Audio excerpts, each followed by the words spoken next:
గురించి సినిమా తీసేశారు. కృష్ణజాగర్లమూడి గారు హరిహర వీరమల్లు సగంలో వదిలిపెట్టి కూడా దీనికి పెట్టారంటే మన పట్ల ఆయనకి ఎంత బాధ్యత ఉందో చూశారు. పవన్ కళ్యాణ్ గారు కూడా ఆయన ఉత్తిగా వదిలేదు, ఇంత మంచి సినిమా కాబట్టి ఆయన్ని వేరే విధంగా పంపించారు. ఈ స్టోరీ ఇనే ఉంటారు. ఇది అందరు ఫ్యాన్స్ చూడాలి. Prabhas fans, Pawan Kalyan fans, Mahesh Babu fans, Allu Arjun fans, Ram Charan fans, power star, megastar అందరు ఫ్యాన్స్ చూడాలి.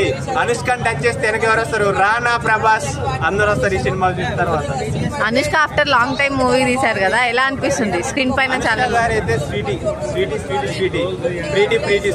ప్రీటీగా ఉంది. చాలా అంటే స్వీటీ కాస్త కొంచెం హాట్ గా, ఐ మీన్ స్వీటీ కాస్త కొంచెం ఘాటుగా కనిపిస్తుంది అంటున్నారు కదా, దానిపైన ఘాటుగా అంటే ఆ క్యారెక్టర్ లో షారీ క్యారెక్టర్ ఎక్కువ ఉందన్నమాట. దానివల్ల గ్లామర్ రూల్ లేదు. లేడీ ఓరియంటెడ్ మూవీ అనొచ్చా? Lady oriented. ఇంకా లేడీ ఓరియంటెడ్ కి మూవీకి పెట్టింది పేరు అనుష్క. వేరే లెవెల్లో ఉంది అనుష్క లోపల. అరుంధతి తర్వాత తనకి మంచి ఇప్పుడు సెకండ్ కమ్బ్యాక్ ఇచ్చిన ఫిల్మ్ వింటేజ్ అనుష్కని చూస్తారు అందరూ ఆడియన్స్. ఇది